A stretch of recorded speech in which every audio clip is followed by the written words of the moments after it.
Hello, everyone. Thank you so much. You are tuned into another edition of the Bread4Soul CONVOS with myself, Sir LSG. And I hope you are enjoying these sessions. I hope they are informative and they are inspiring you in some way to get through with your music career, to get through certain obstacles that you might be facing or that you might face in the future. And in this one, I am chatting to producer and label owner Luka from We Go Deep. Enjoy it.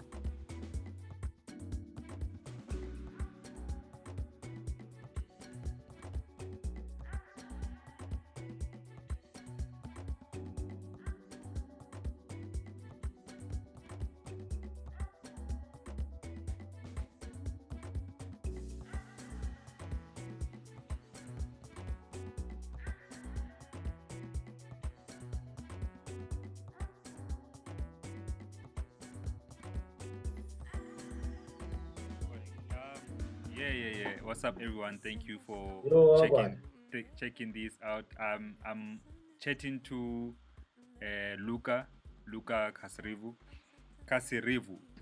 That's Yeah, correct, man. right? Yes. And then this brother of mine, he's a producer and label owner of We Go Deep. And currently, to date, the label has released 79 releases, and you've released some other stuff on the UK label Form. And Luca has worked with artists like Jaden Veda, CEO, Alison Crockett.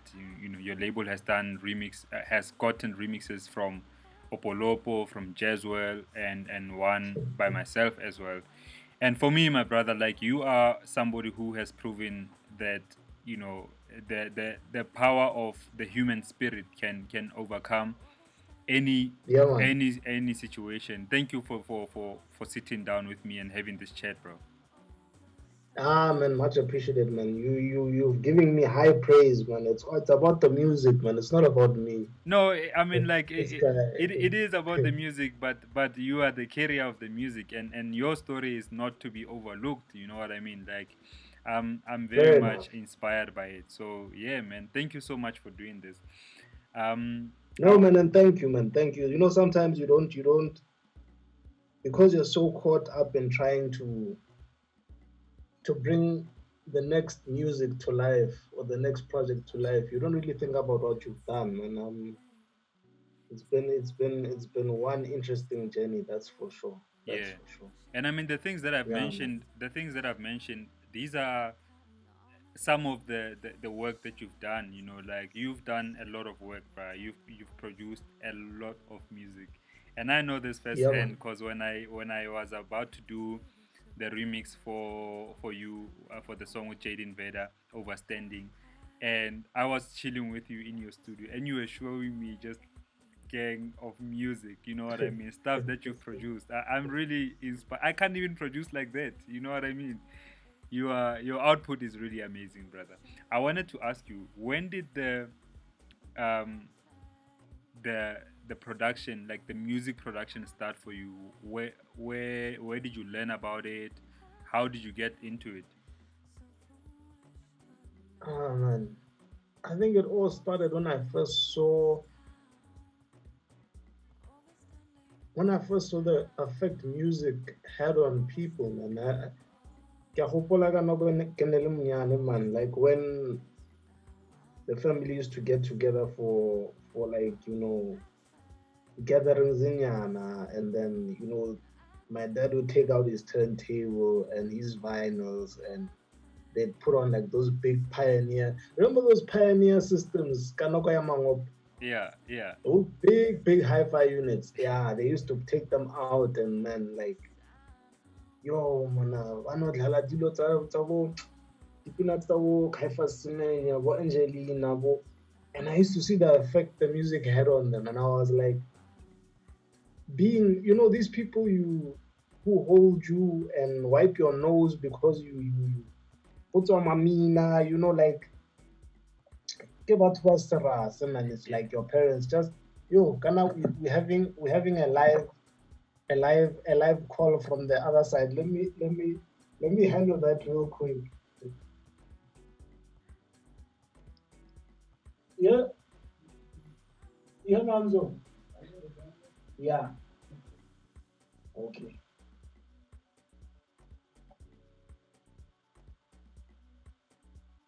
Yo, let me close that door for us real quick. Cool. Yeah, man. And so you see these people who are like all serious, and now Kanako ill, they're all getting down, Yeah. to the music. Yeah. So I was like, yeah, no, man, this music thing is serious. And then ever since then, uh, just seeing that plate, man, that plate, that wax, that vinyl hit a turntable, and then watching the needle be put placed on it and start spinning, and then all you see is smiles on people's faces. Yeah. Man, that for me just. Then by the time I got to high school, DJing was the only thing on my mind. Yeah. Only thing on my mind. Only thing on my mind. Let alone Nagoya. I think what made it worse was Radio Bob. Yeah. Nagoya, Nagoya will teach Matez, Bob Mabena. I don't know if you remember those days, man. I do. I do. I do. I remember the first time I heard Sweeter Love. Blue Six. Yeah, Blue Six. Yeah. My life changed. My life changed. I had never heard a song that it didn't make sense to me. Yeah.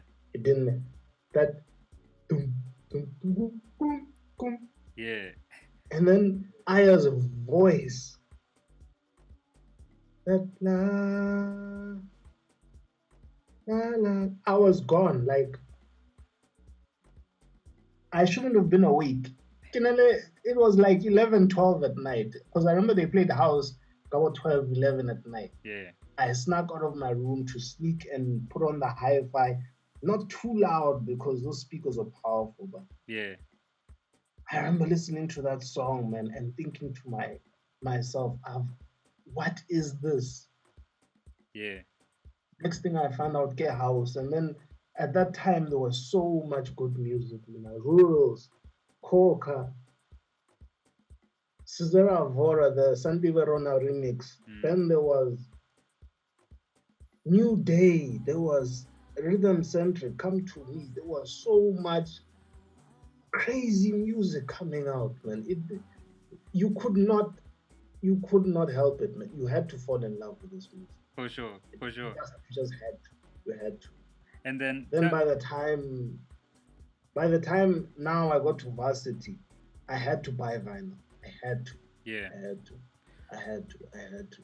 So so I so, had to. so now because you were so into DJing, but I know you were also when you were in varsity you became a rugby player, Kopoch, Yeah. and Yeah.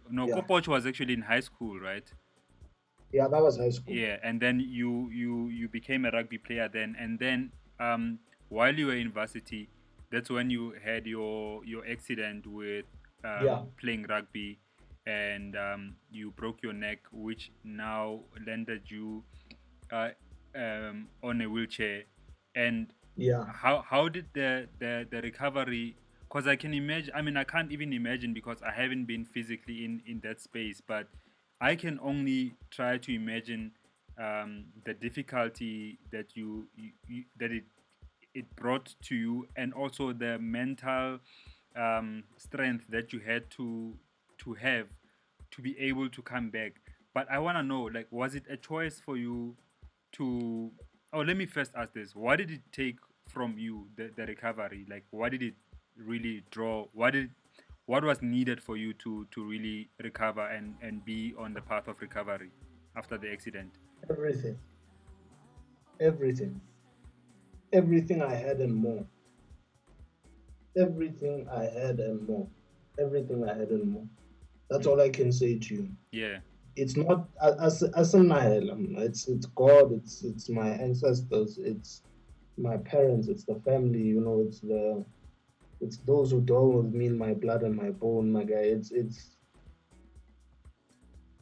You know that statement, yeah, you'll never know how strong you are until you have to be. Mm. But it's more than just me. I can't lie to you. Yeah. I can't lie to you, man. Because I think even now, just to go back to when you're asking about production, production came. I was toying with the idea of production Mm. before my accident, and I was learning from a family friend of mine at Jones. The late great Art Jones. Yeah, the late great Art Jones, man. May his soul continue to sail the cosmic winds, well, man. But he he started to basically start to show me, okay, Reason is where he makes music, and he gave me a basic idea. Then he gave me like the program, and he was like, use it and see what happens. And I started playing around with it. And I was making some deep stuff, but it was still DJing, man. Wax, man. Mm. Vinyl. You know when you have vinyl on your fingers. There's a time where you are mixing in a song with vinyl. It's like you're touching the song. You Yeah. know when you press a Q button, Yeah. you're hitting a button. Yeah. But when you're holding the vinyl, you are touching the song. You Literally. know what I mean? Yeah. There's a big difference, and I hear you. I can't explain it. Like even the way you mix vinyl is totally different. Yeah. But anyway, let's not debate about which is better.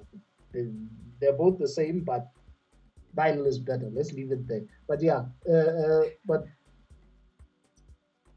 only after the accident, um, things got real because when the accident initially happened, I couldn't move from the neck down whatsoever at all.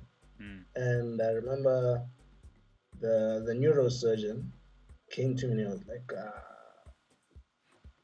my guy, I just think you must prepare yourself because the way your neck broke, you're not gonna move again. Mm.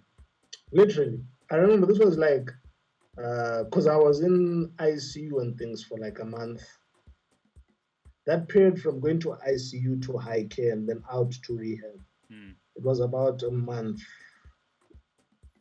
for the initial trauma. Mm. And then when you go to the rehab, now they have to sort of like acclimatize you to this new situation you are in. Mm. So when you don't have any movement from the neck down, it's sort of like no movement in the hands, no movement in the fingers, no movement in the legs. The only really thing you can do is sort of move your head a little bit, but other than that, nothing. Mm. Um, I remember there was a time I was just in the bed and I said, like, so this is it, like. And for whatever reason, man, something just spoke to me and said, this is not you. Whatever you do, just this is not you. Sure. And I just from that day I just kept listening to that voice, and turns out that voice was more than just me and God. It was actually my ancestors as well, because Mm. there's a number of other things that came to light after the accident, which sort of made me aware of this other side of who we are as African people, and I had to wake up to that. And because of that, that allowed me to get into a space where I could allow myself to heal and to sort of gain strength, which is not available Mm. to just the strength we get from spirit, man. That is available for us to like to take on challenges in life. And it's not something that can be explained. It's something you have to experience. Mm. Mm. And it's and part of that journey was just also allowing yourself to be more, Yeah. to be more than your situation. Yeah. Yeah. And technically, once I started getting a bit of mobility in my hands back, though I can't move my fingers. Um, I eventually got to a point where I could use a wheelchair and move up and down and Mm. use my arms like this, like you can see. Mm. And I just started making those aspects stronger and Yeah. stronger and stronger. And then it got to the point where an occupational therapist helped me out. Mm. And she showed me how I can read a book and use a computer Yeah. by attaching a strap with a pencil to my Sure. hand. Sure. If you can always keep on looking up now, because I think Yeah, when you a look there. pencil to my hand, Yeah. So basically, after that, I was faced with the thing of now when I got home, what do you do? Mm. So after I got home, I literally sat for almost a year and a half not doing anything. Mm. So in that time, I had to look inside for quite a while, and there was a time I actually broke down because I Mm. was wondering like how can I survive something like this and expect to have any life. Mm. And I remember I spoke to everyone in the house. Everyone in the house, none of them said anything. They all just held me, Mm. and I cried, and I cried, and I think all of us cried, but none of them said anything. They were just there for me, you know. Mm. And I think feeling that love for that my family had for me, since that day, I have not broken down since. Wow. I have not broken down since that day. Man. Even when it gets really bad, Yeah. even when it gets, I have not broken down since that day because I know it's not about me alone. Yeah. It's about the people that are there who still see me, who don't see my situation. Sure.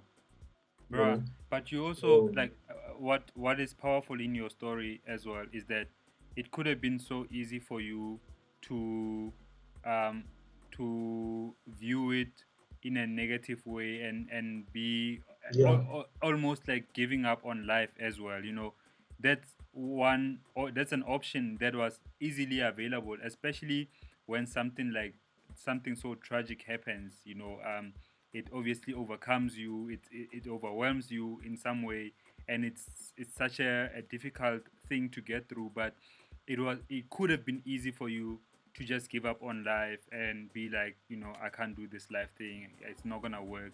But I think, besides the love, because anybody can receive love from family, but it had to take it had to take something within you, a certain decision, a certain effort, or extraordinary effort, that you decide, yeah, this is what I'm gonna do. And I'm very grateful for that, bro. Like, I'm so grateful because um you overcame a very difficult situation, and for to see you progressing, like, physically, your body is getting better and stronger, obviously at its own pace, but you've managed yeah, then to start learning how to produce.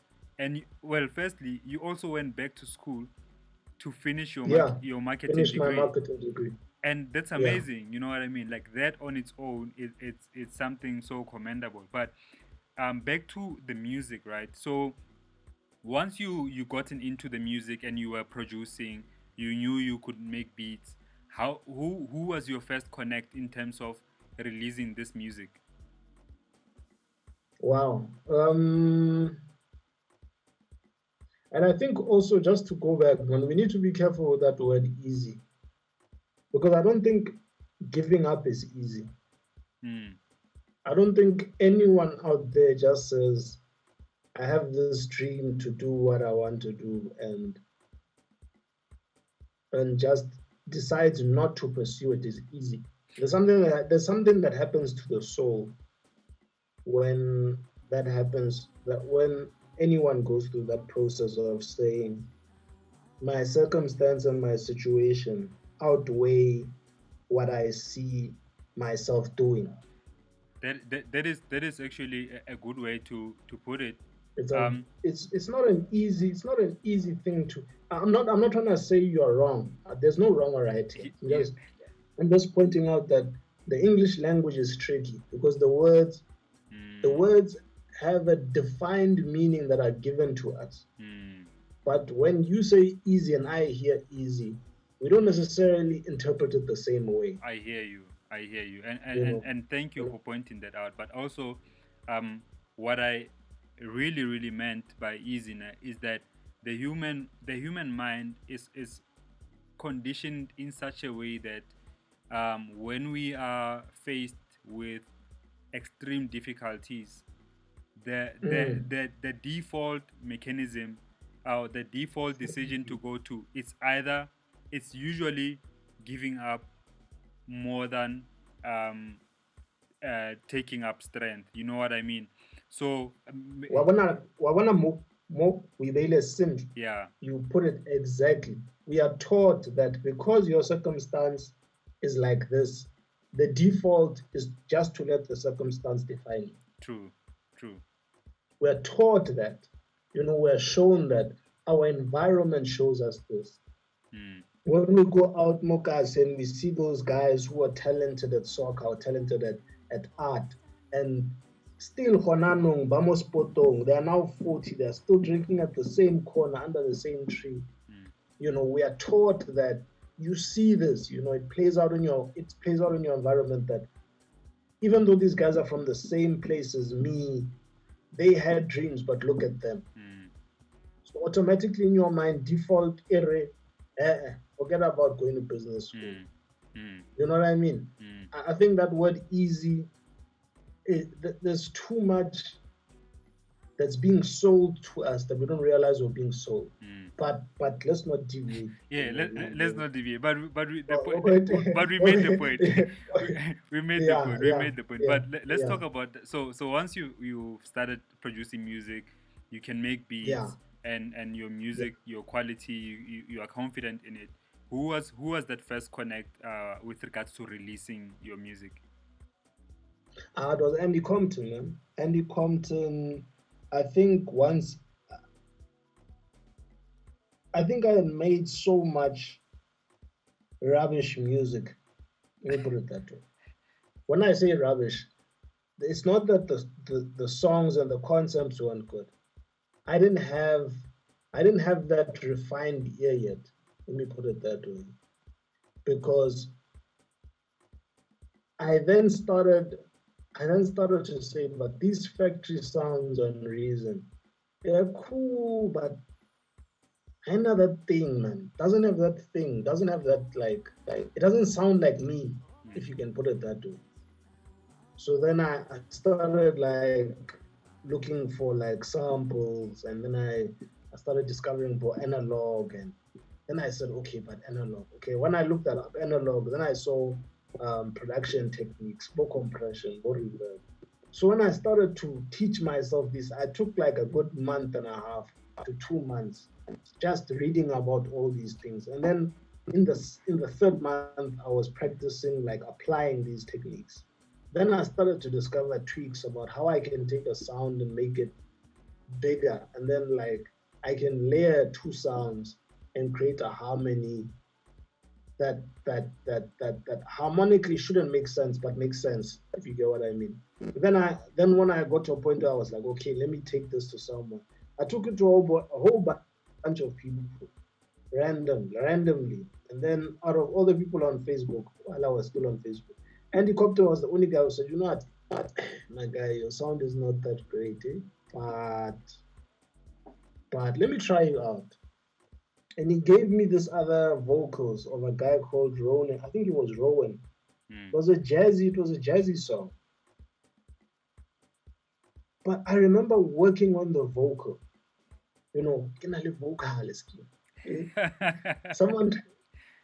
Someone gave me their vocals, like, they trusted you. Hey, naga chance more straight up, man. I just said I'm on a chance. But like something happened while I was working on the vocal.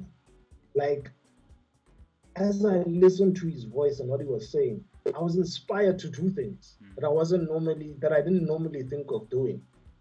And at the end of this thing, I had like this 6-7 minute song that was just different, man, from anything I had produced. And then I said, This is it. This is Luka. This is a Luka sound. Sure.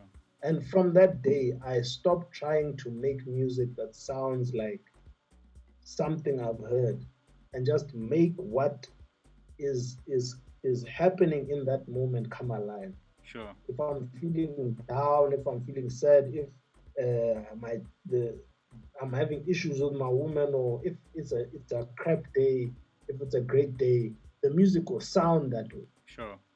I hear you. And ever since then, man, or if even if you listen to a lot of the music that I'm doing now, it even when I listen to it, it will take me back to the day I made it. I hear you. I hear you. So You know? actually, it my kind of minuses my next question, because I was about to ask you that how do you make music, and especially the house stuff that you make, electronic music, when you don't have a nightclub reference, because you don't go out at all, you don't go to nightclubs, and you're not experiencing that club feeling, but yet Yeah. you have your own way of creating a feeling with your own music. But you've already explained it. It's your way of working. It's how you're connecting with the music at that moment, when you're making the No, music. it's rhythm, Mona. These things are in us as black people, eh? Um, it's something that it's spiritual, man. Music is a spiritual. Once you get into the studio and you start touching those keys, and you start creating those drum patterns and those rhythms, something else takes over, my guy. There's a moment where um, you and the song start having a conversation as you're making it. Yeah. And the song will start to tell you what it needs. Like, I think if you've listened to a lot of the earlier house tracks that I did, like tracks like No Limit with Jackie Queens, and um, um, even Jadine Veda's Overstanding, there's a point where you can literally hear that the music and the instrumentation is responding to what Jadine Veda's singing. Yeah. So as the mood in her vocals change, the instrumentation and the elements in the song change to what she's saying. Sure. So I realized that even when you make a song without any vocals, it should be something similar. I think if you listen to a lot of my drum progressions, they're not normal. They sort of it's tribal, but it's not tribal at the same way. Marinale inale a bounce of some sort. Sure. So I think even us as producers, we need to allow ourselves to be ourselves. Sure. This thing of of of feeling like you can't compete, Mona, when you are you. Yeah. Who are you competing against? Exactly. You know what I mean? Like, you are you, and why? And I think, I don't know, man. We've overcomplicated this thing for ourselves. I'm really not like, even I remember for the longest time. I remember for the longest time when I was first taking music to people, I would get the same response from every single label. Your stuff is great, but it's too deep, man. Yeah. Too deep. And I used to think, what is too deep? Like, what is king, man? Are you all shallow or what? Like, what's going on here? Yeah. So, and out of anger, I don't want to lie to you, out of anger, I was like, you know what? I'm gonna make a label, man, Yeah. and I'm gonna call it Go Deep, man. Go Deep. And I thought about it, but I didn't know how you start a label. But then now, Fomp approached me and they told me about distribution and everything. You know what? Yeah, no. Now we're about to go deep. Yeah. And that's where the name We Go Deep came from. And then Yeah. you could release your own music. No one is telling you Yeah. anything. Yeah. No, I wasn't even thinking about it anymore. Yeah. I wasn't even thinking about people I emailed before. I wasn't even looking outward for anyone's.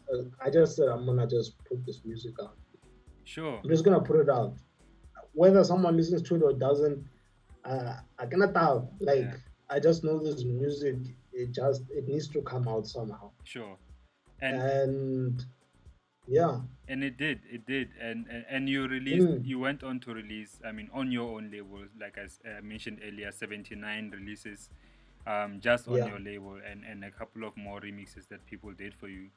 And but I want to talk about um, something that you are doing, that you've been doing for a number of years now, which is creating music for libraries. yeah. How does it work exactly? Like how did you get into it, and then how does it work? Well, initially there was a situation I had with one of the vocalists I first started with, where we both got into the idea that okay, we're gonna form this partnership and we're gonna release this music, and as we do so, automatically you assume money is going to come, which is just man, the people who are listening to this thing must also know we're not making money. we're not we're not making money from releasing music. Like we're not. It just doesn't happen. But like um I remember we released a lot of songs, and she said to me, "Okay, so like when are the royalties coming?" And I said, "Hey, man, like royalties? You're talking about royalties. I don't have the money to like release this music the way we've been releasing it anymore." And I remember she asked me like for like a check. I don't know, money was a convert, and I said, "There is no money." And she just stopped talking to me. She just disappeared, you know? So that made me realize that this person actually assumed that I would just do everything and money would just be made, which in hindsight was not unfair on her because I didn't know either. But what that taught me was as I started working with more vocalists from like from overseas and stuff, I started to know. I was upfront with them from the beginning that look, this is my situation. I don't have money for your full fee, and I'm not in a position to even get like the best remixes. But they were like, dude, I like what you do. I'm not even bothered about whether you're gonna get good remixes or not. Hmm. And even to some point where certain vocalists are like, no, don't pay me anything, just whatever you can put together to make the release happen, do that. I'm comfortable, you know? And but in the process of going through that thing of asking parents for money so that you could get a remix, or borrowing money from family so that you could do certain things, or you can upgrade your studio, I said, but there has to be other ways of making music, money from music, Hmm. you know. Then I discovered production music, music that goes onto your adverts, jingles on radio. What was the other one? The stuff that's on TV, like shows like Puskim Sam Generations. You know Hmm. that music you hear in the background. Hmm. Um, and then I found out like there's this whole other world to the music industry, man. And I started figuring, okay, there's library music, production music, bed music, stock music, but it's all one thing. But the in different parts of the world call it different things. So in the process of discovering this, I discovered about mechanical royalties, performance royalties, needle time royalties, and there are different societies that collect these royalties. And then also there's publishing rights, there's copyright, there's intellectual property, and how that intellectual property is linked to these different rights, and how you can earn from the mechanical like usage of the music on TV, and you can also earn from the performance of the music on the TV. Then there's also money made in post payments from repeats of certain shows. Hmm. Like then I started to say, okay, snap. And I started to look at the numbers, and then I thought, if you have a song that's like the theme song of the news, Yeah, and like that song Colin plays Shapiro. every single thing. Now I'm starting to do math here. Starting to do math here. Actually, hey man, there's people making money out here. Yeah, Then when you go deeper and you look at who's making, get my almost. yeah, So this is where all the white people are hiding in this industry. Yeah. You know what I mean? Like, and then it even gets even trickier because then you have to like figure out. You need to know the musical supervisors of shows to get your music on there, and musical directors and like the audio engineers of the shows who do post production. But then who talks to them? Now you have to go. Now publishers talk to them. Okay, what's a publisher? Now I have to figure out what a publisher is. So you understand? This is all happening while I'm releasing music, yeah, by the way. But I'm not waiting for someone to tell me. Like I'm researching these things on my own. Like I'll call Samro and I'll ask them, what's a publisher? And they'll explain. Then I'll ask, what are these royalties? They'll explain. But you need to talk to Capasso because Capasso, picking up the phone and I'm calling Capasso and I'm mm, asking them, okay, what's on mechanical royalties? They're telling me. mm, Then I'll get information. I'll get information from YouTube, from the internet, download these PDFs explaining all these things. Then I'll call Capasso and ask, who are actually the publishers making the big money? Then you hear it's Shared, it's Momadance, it's Red Igloo, you know. mm, Now I actually call these guys mm, and I ask them, can I work with mm, you know? And in doing that, I've now got my own publishing company, mm, which I put all like the majority of all my production music on. And I'm not talking house. I'm talking like I make music that's dramatic. I make music that's for documentaries. mm. I make music that's for ambient use, dramas, entertainment, sports, hip hop, orchestral. My guy, like, just to give you an idea, there's thousands of units of music. So now, in the process of making all these other genres, I've now branched into these other genres of production that I could release to the point where I'm actually now in the process of starting a sub label to cater for these new sounds. But to go back to production music is painful. It's painful in the sense that if you release a production album now, you'll only know if you're making money from that production album 2 years from now. And That's just the way it goes. why is that? Right? Is it Because because you're only learning because of from? the delay, the lag in payments of royalties. Yes. Because whatever the broadcasters pay Samro, whatever they pay Capasso, they'll sit on those royalties for 18 months before now they roll out those payments in a year. So now, let's say now it's 2020. Whatever royalties I'm getting in 2020, these are royalties from 2018. Sure, I hear you. To give you an idea, I hear you. And you know what I mean. what are But the? if you can stick with it, Yeah. and if you can, yeah.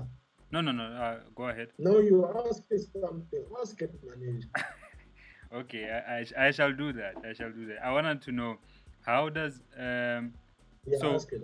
yeah, how do you now, if you were to compare your music sales, or and this is like your music sales on iTunes or on Tracksource combined, and you compare those with whatever you've made on production music or library music, how would you compare the two income streams in terms of revenue?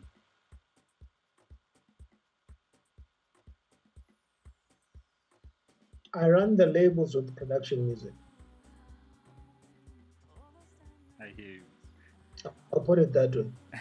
I hear you. I don't when I release music, I don't even bother about whether it's gonna sell or not. Sure. I'm releasing for the love, like purely because I can. Yeah. Let me put it that way. because of that experience I had with that vocalist, I said I'm never going to let money get in the way of me releasing the music I love. Man, You understand? that is so powerful. So even now, I'm at a point now when I work with vocalists, I know that if I'm making a song with you, I'm gonna make sure I can push this music to radio and you're gonna get heard. So at least let get the exposure or the platform you need to get gigs so that you can start eating. Mm. Do you understand? It's that understanding where even if a vocalist like I work with CEO, I work with Jackie Queens, I work with um there's another vocalist I work with quite extensively. I don't know why the name is escaping me. But I'm not looking for performance like when they go and they go to gigs and they use my songs. I'm not looking for money from them because I know I'm making money from production music. Yeah, I You know hear what you. I mean? I hear you. I hear you, bro. And production music has been able to get me to a situation where I can replace equipment, I can get equipment, I can upgrade my system, and I can save a bit, and I can contribute quite high. Yeah, Mama, there's nothing more fulfilling to me than making sure hore re na le motlakase ko gae. sure, No one has to use their own money to do that. sure. Re na le dijo mo ntlong. Mm. When mama a re o shota 500 rand, I can send a grand. You know Sure. what I mean? I hear what you say, bro. You know what I mean? Yeah. That for me, money is not a thing of my account is fat. No, no. What is the point of having that money if it's not putting you in a position where you can do what it is that speaks to your soul? Sure. Mm. You know what I mean? I'm with So you. library music, and this is a long process, my guy. Because even now, I'm not making huge money. I'm not gonna make as if Kimodi millionaire. Mm. No, I still have a lot of work to come. Like because there's also making sure you go through publishers where you can get your library music onto platforms that can get your music onto TV in Scandinavia, in Britain, in places like Hungary, countries in the States. Mm. Like you need to maximize if you Mm. really want to make money from production music. Let me give you an example. There's a guy. There are guys who are making money from production music, né? Mm. Who make their money for the year in one check at the beginning of the year. And then they're done. Yeah. Damn. Yeah. But like you must understand, those guys are part of the furniture in the industry. Like that's why it's so tricky because you can't be doing your thing in isolation. Mm. You know what I mean? I had to produce so much quality. Like people assume that when you're making music for TV and for library music that you're making generic stuff. If you want to really stand out, you need to make music that's quality, like radio quality, like commercial quality, like um how can I put it?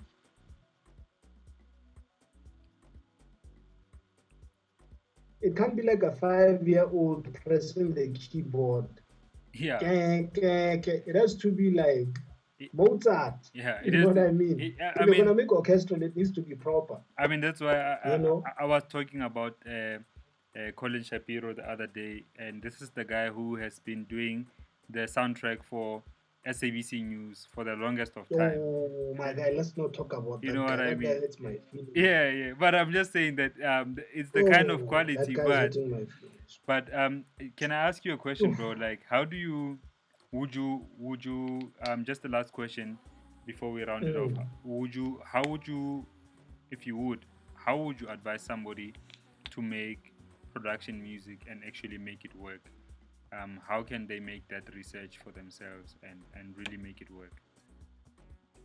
they shouldn't be scared to call Capasso and call Samuel and ask questions, you know. And it's tricky, man, because I'm there's a lot of people I make music for now that are publishers, né? That I was told don't even bother talking to those people, man. Like those people are stuck up, or someone tells you, man, hey, these guys, they're so difficult to get hold of. Mar, nah, I went there, I spoke to them, and everything was top terrain. There was no issue, you know. And the guys were open, they were happy. Some people will tell you, no, man, these guys only take 2 or 3 songs, but now they took albums from, you know. So you are not gonna know unless you ask. Yeah, I'm with you. You know, it's just like you won't know what you need to do with the ancestors until you won't know if you're gonna get the answers unless you ask. Yeah. You know, so it's one of those things where as people in here, as Ronaldo, we just need to be brave, man, with our things, man, and not be so. Work with what you have, Joe. Work with what you have. When I first started producing, I had like a small CD player, Joe, linked to a laptop, which if you coughed, it might go off. You know, Sure. it was that laptop was shaky, Joe. Yeah. You know, start with what you have. No one is going to. Hey, man, Joe. If you're thinking about what other people have and what you have, you're already putting yourself on the back foot. Already. I mean, if I've done all I've done, Joe, with a pencil attached to my hand, what's stopping? Sure. What is stopping? What? Like what? Like honestly. And I'm not gonna judge you because I know life is hard. Yeah. But at the same time, it's you who has to do it, you know? So I would just urge guys, man, and especially with library music and production music, do your research, man. And I think more of us need to start our own labels, especially now. Especially now. Especially now. Now is a time for guys to start finding out about aggregators like Label Works. I'm not trying to plug them, or like find out who are the guys who are doing the distribution to these different there's Africore, there's Platoon, there's all these different distributors that guys can go through and put it out yourself and see what happens. Sure. You know, build a catalog. I remember, I think I told you about that situation with Charles Webster. I think I bothered that guy on Facebook. I don't even, I bothered that guy. I don't want to lie, Shem. I was bothering him. Like, I was a problem, Joe. And then he ignored me. And then Alan from Soul Candy was like, I've got a song I want you to remix. And Charles Webster on it. And I was thinking, if Charles Webster could see me now. And I nailed that remix. I nailed it. Well, that was the first time I got a vocal, man. I think it was Kenzie's voice is like, oh, yeah. But like, I nailed that. That remix was personal. Like, I got on there and I was on the drum beat. Like, I remember my dad found me and he was asking what's wrong. I was like, not now. I need to nail this song, and I nailed it. And after nailing that remix, I remember speaking to Charles Webster and he was like, dude, I love the remix you did, and actually I actually love your work. And I was thinking, this guy, no. This guy maybe he doesn't know who he's talking to. Yeah. Because I was talking to this guy on Facebook, but now he's telling me he loves my work. So I think us guys, if I had that thing in me that was like, but this guy ignored me, I'm not even gonna talk to him. Of course, he ignored me. Who was I? Yeah. Yeah. Who are you, man? Who Yeah. was I? And Yeah. who is he either? Yeah. You know what I mean? Like, build yourself up. Not that you can, not to build yourself up in a sense that you must have arrogance or feel that my sound is better than everyone else's. No. If you can make music that can speak to someone